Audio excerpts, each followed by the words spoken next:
1815 में फ्रांस में अधिकारी जावेद कैदियों के एक समूह को विशाल रस्सियों से एक जहाज खींचते हुए देखता है। जब यह काम खत्म हो जाता है तो जावेद कैदी जीन को जहाज का झंडा लाने को कहता है। सभी को हैरानी होती है जब जीन अपनी अद्भुत ताकत दिखाते हुए मस्तूल को उठाकर जावेद के पैरों के पास गिरा देता है। इसके बाद अधिकारी घोषणा करता है कि जीन की पैरोल शुरू हो गई है। जीन ने अपनी बहन के मरते हुए बच्चे के लिए रोटी चुराई थी, जिसके लिए उसे 5 साल की सजा दी गई थी, लेकिन बार बार भागने की कोशिश करने के कारण उसकी सजा 19 साल हो गई। लेकिन जावेद यह बात स्पष्ट करता है कि यह केवल पैरोल है और उसे कुछ कागज सौंपता है जो इस बात का प्रमाण देते हैं। जीन को हमेशा वे कागज अपने साथ रखने होंगे और जब भी पूछा जाए दिखाने होंगे। अगर वह रिपोर्ट करने में असफल रहता है तो उसे दोबारा गिरफ्तार कर लिया जाएगा। इसके बाद जीन इधर उधर भटकने लगता है, लेकिन उसके पैरोल के कागजों की वजह से कोई भी उसे नौकरी नहीं देता और हर शहर से उसे खदेड़ दिया जाता है। यहाँ तक कि जब वह एक साधारण अस्तबल में सोने की कोशिश करता है तो उसे वहाँ से भी भगा दिया जाता है। फिर जीन एक चर्च के अंदर सोने की कोशिश करता है और वहाँ बिशप उसे पाते हैं जो उसे रात के खाने के लिए आमंत्रित करते हैं, लेकिन जब बिशप सोने चला जाता है तो वह जितनी भी चांदी मिलती है चुरा लेता है और भाग जाता है। अगले दिन सुबह पुलिस उसे पकड़कर चर्च ले आती है, लेकिन बिशप उसे बचाने के लिए झूठ बोलते हैं और कहते हैं कि ये सामान उन्होंने उसे उपहार में दिया था। इतना ही नहीं, बिशप उसे और भी चांदी के कैंडलस्टिक्स देते हैं। पुलिस के जाने के बाद बिशप जीन से कहते हैं कि वह इस चांदी का उपयोग एक नई ईमानदार जिंदगी शुरू करने के लिए करे, लेकिन अब वह तय करता है कि वह एक अच्छा इंसान बनेगा। वह पैरोल के कागजात भी नष्ट कर देता है और उन्हें एक चट्टान से नीचे फेंक देता है। 8 साल बाद एक फैक्ट्री में फोरमैन काम करने वाली महिलाओं को परेशान करता रहता है।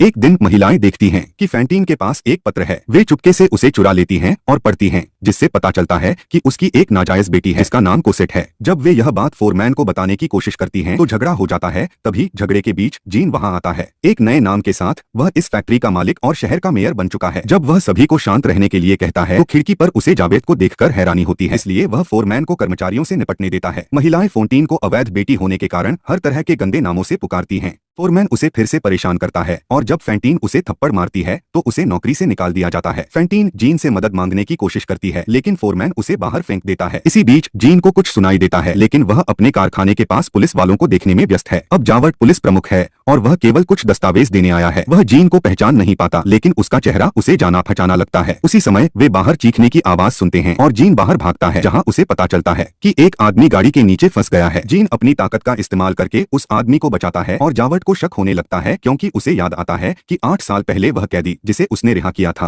अपनी पैरोल तोड़कर गायब हो गया था। उसी रात फैंटीन अपनी बेटी को पैसे भेजने के लिए रास्ते तलाशने लगती है। सबसे पहले वह अपनी बेटी की तस्वीर वाले लॉकेट को बेच देती है, फिर वह अपने बाल और कुछ दांत भी बेच देती है। फिर भी यह पर्याप्त नहीं होता तो उसे मजबूरी में एक बुरे काम में लगना पड़ता है। कुछ रातों तक काम करने के बाद फैंटीन को घर छोड़ने के लिए मजबूर होना पड़ता है। एक ग्राहक फैंटीन के साथ आक्रामक व्यवहार करता है, जिस पर फैंटीन अपनी रक्षा करती है। ग्राहक पुलिस को बुलाता है और जेवर्ट उसे गिरफ्तार करने आता है, लेकिन तभी जीन उसे रोक देता है। फैंटीन उसे यह कहते हुए दोषी ठहराती है कि उसने फोरमैन को उसे नौकरी से निकालने दिया। जीन को गहरा पछतावा होता है और वह फैंटीन को अस्पताल ले जाने का वादा करता है, साथ ही उसकी बेटी को बचाने का भी। कुछ समय बाद जेवर्ट को पेरिस से एक महत्वपूर्ण पत्र मिलता है, जिसमें बताया जाता है कि जिस कैदी की वह तलाश कर रहा था उसे गिरफ्तार कर लिया गया है। जेवर्ट जीन से मिलने जाता है और उस पर शक करने के लिए माफी मांगता है। हालांकि जीन उसे माफ कर देता है और कहता है कि जावेद तो केवल अपना कर्तव्य निभा रहा था। बाकी दिन जीन उस निर्दोष आदमी के बारे में सोचकर परेशान रहता है जिसे उसकी जगह गिरफ्तार किया गया था, और शाम को वह अपनी पहचान अदालत में उजागर करने का फैसला करता है। वह अपने कैदी नंबर का हवाला देता है, लेकिन कोई भी उस पर विश्वास नहीं करता। तब जीन उनसे कहता है कि वे जावेद से पूछ लें इससे पहले कि उसे बाहर निकाल दिया जाए। इसके बाद जीन अस्पताल जाता है, जहाँ फैंटीन की तबीयत खराब है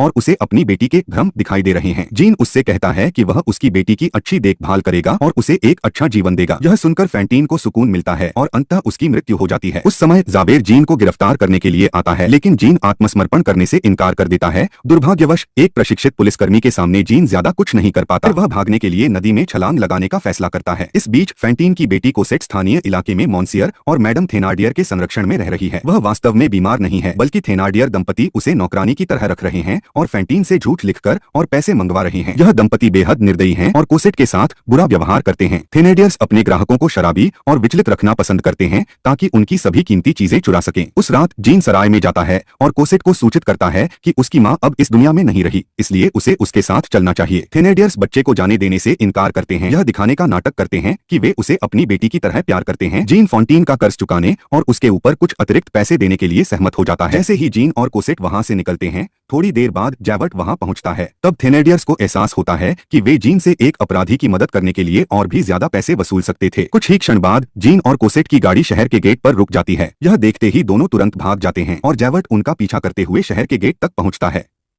सड़कों पर लोग लगातार जीन का कैदी नंबर दोहरा रहे हैं। जीन को एक रस्सी मिलती है और वह उसका उपयोग करके एक बहुत ऊंची दीवार पर चढ़ जाता है। कोसेट को भी साथ ले जाता है। वे वहां छिप जाते हैं जब तक कि जावर्ट हार नहीं मान लेता और चला नहीं जाता। फिर जीन और कोसेट एक चर्च में छिप जाते हैं जहां उन्हें एक आदमी देख लेता है। पहले तो जीन को लगता है कि सब खत्म हो गया, लेकिन वह आदमी वही है जिसे जीन ने गाड़ी के हादसे में बचाया था और वह उन्हें शरण लेने में मदद करने के लिए तैयार हो जाता है। 9 साल बाद पेरिस में गरीबी तेजी से बढ़ रही है। सड़कों पर एक स्पष्ट तनाव है क्योंकि गरीब लोग वर्तमान राजा की शिकायत कर रहे हैं, यह याद करते हुए कि उन्होंने पिछली बार भी राजा को मार दिया था जब हालात खराब हुए थे। युवा छात्र फ्रेंड ऑफ द एबीसी नामक एक समूह बनाते हैं और पहले से ही क्रांति शुरू करने की योजना बना रहे हैं। वे नियमित रूप से सड़कों पर जाकर अपना संदेश फैलाते हैं और लोगों का समर्थन जुटाते हैं। इन क्रांतिकारियों में से एक है मारियस, जो एक अच्छे परिवार से आता है लेकिन अब बदनाम हो चुका है और एक साधारण किराए के कमरे में रहता है। वह एथिना डायर की बेटी एपनिन का सबसे अच्छा दोस्त है, लेकिन उसे यह एहसास नहीं होता कि एपनिन उससे प्यार करती है और वह पहली नजर में ही कोसेट से प्यार कर बैठता है। उसी समय थेनार्डियर परिवार, जो अब सड़क पर रहने को मजबूर हैं, उन्हें पहचान लेते हैं। जीन से और पैसा ऐंठने के लालच में थेनार्डियर और उसके कुछ साथी भिखारी उन्हें घेर लेते हैं। जीन अपने बचाव में हाथापाई करने लगता है। हंगामा सुनकर इंस्पेक्टर जावेट और उसकी पुलिस टीम वहां पहुंचती है और झगड़ा रोकती है। जावेट जब भिखारियों को डांटने फटकारने में व्यस्त होता है, जीन कोसेट को लेकर वहां से भाग निकलता है। जाते जाते कोसेट की नजर मारियस पर पड़ती है और दोनों की आंखें मिलती हैं। इसके बाद थेनार्डियर जावेट को बताता है कि वह आदमी जीन वालजीन था। यह सुनकर जावेट को जीन को फिर से पकड़ने की धुन सवार हो जाती है। उसी रात एबीसी सोसाइटी के सदस्य एक कैफे में मिलते हैं। मारियस के दिमाग में कोसेट के अलावा कोई और बात नहीं है। बाकी सदस्य उसका मजाक उड़ाते हैं, लेकिन एंजोलरस उसे डांटता है और कहता है कि उसे अपने मिशन जैसे महत्वपूर्ण मुद्दों पर ध्यान देना चाहिए। तभी खबर आती है कि सरकार का एकमात्र अधिकारी जो गरीबों की परवाह करता था अब नहीं रहा। यह सुनकर एबीसी समूह बगावत की तैयारी में जुट जाता है, लेकिन उसी समय एप9 वहां आती है और कोसेट का पता मारियस को देती है। मारियस तुरंत कोसेट से मिलने चला जाता है। उधर कोसेट भी उस खूबसूरत आदमी के बारे में सोच रही है जिसे उसने दिन में देखा था। कोसेट हमेशा अकेलापन महसूस करती है क्योंकि जीन ने उसकी पहचान की रक्षा के लिए उसे कभी किसी से मिलने नहीं दिया। एक छोटी बहस के बाद कोसेट बगीचे में चली जाती है और गेट पर मारियस को खड़ा पाती है। दोनों एक दूसरे से अपने प्यार का इजहार करते हैं,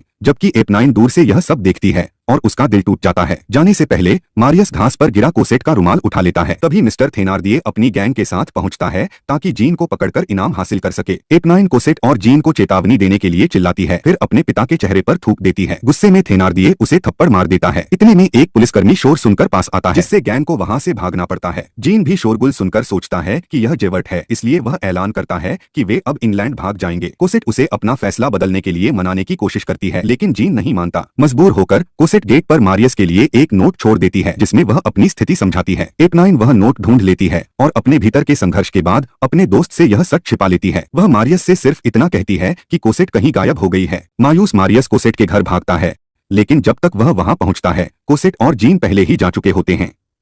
उसी समय एपोनिन लड़के के रूप में वेश बदलकर क्रांति में शामिल होने के लिए निकल पड़ती है। जबकि विद्रोही अपने हथियार तैयार कर रहे होते हैं, एंजलरस स्थानीय लोगों को विद्रोह के लिए मनाने बाहर जाते हैं। अगले दिन एंजलरस और मारियस अंतिम संस्कार जुलूस को रोकते हुए क्रांति के झंडे लहराते और गाते हैं। उनके साथ गाते हुए एक बेहतर फ्रांस की मांग करती है। इस भीड़ में गेरवेरे भी है, जो विद्रोही होने का नाटक कर रहा है ताकि वह उन पर जासूसी कर सके। शाही सैनिक रास्ता रोकने के लिए आते हैं और गोलीबारी शुरू कर देते हैं, जिसमें एक बूढ़ी औरत मारी जाती है। इसके बाद लड़ाई शुरू हो जाती है और सैनिक विद्रोहियों को तलवारों से मारने लगते हैं। एबीसी समूह भीड़ को मार्गदर्शन देता है कि वे अपने घरों की खिड़कियों से फर्नीचर फेंककर बैरिकेड्स बनाएं। हर कोई शहर के चारों ओर दौड़ता है और बैरिकेड के लिए और सामान इकट्ठा करता है। उन्हें हर कोने से समर्थन मिलता है। एंजलरस बताते हैं कि किसी को दुश्मन की योजना जानने के लिए छुपकर जाना चाहिए, तो इस पर जावर्ट स्वयंसेवक बनता है, जो अब भी विद्रोही होने का नाटक कर रहा है। रात तक बैरिकेड ने मुख्य सड़क को प्रभावी ढंग से ब्लॉक कर दिया है। जावर्ट वापस आता है और नकली जानकारी देने की कोशिश करता है, लेकिन गवरोस उसे पहचान लेता है और सभी को उसकी असली पहचान बता देता है। विद्रोही तुरंत जावेर को पकड़ लेते हैं। जावेर खुद को बचाने की कोशिश करता है और कुछ लोगों को घायल कर देता है, लेकिन एंजेलरोस उसे बेहोश कर देता है। उसी समय सैनिक आकर गोलियां चलाने लगते हैं, जिससे एक नई लड़ाई शुरू हो जाती है। दोनों पक्षों के लोग जल्दी ही मरने लगते हैं और सड़क युद्ध का मैदान बन जाती है। मैरियस बारूद के एक बैरल के साथ आगे बढ़ता है, लेकिन उसे वह सैनिक दिखाई नहीं देता जो उसे गोली मारने वाला होता है। तभी एपोनाइन उसकी रक्षा के लिए कूद पड़ती है और मारी जाती है। जब मैरियस धमकी देता है कि वह बैरल को उड़ा देगा, तो सैनिक डरकर पीछे हट जाते हैं। मरने से पहले एपोनाइन उसे कोसेट का पत्र देती है और गवरोश को उसे पहुंचाने के लिए भेजता है, लेकिन दरवाजे पर गवरोश का सामना जीन से होता है। जीन पत्र पढ़ता है है और मैरियस की भावनाओं से प्रभावित हो जाता है। अपनी बेटी के प्रेमी की रक्षा के लिए वह बैरिकेड की ओर चल पड़ता है, लेकिन जब विद्रोही उसे देखते हैं तो उन्हें लगता है कि वह भी एक जासूस है। तभी जीन को पास में बंधे हुए गिवर्ट दिखाई देता है। गवरोश जीन के बचाव में आता है। उसी समय एक दुश्मन का स्नाइपर छत पर दिखाई देता है। जीन चिल्लाकर विद्रोहियों को सावधान करता है और उनकी मदद से स्नाइपर को गिरा देता है। अब हर कोई उस पर विश्वास कर लेता है। जीन उनसे निवेदन करता है कि उसे जेवर्ट को मारने की अनुमति दी जाए। एंजल रॉस उसे अनुमति दे देता है, लेकिन जब वे अकेले होते हैं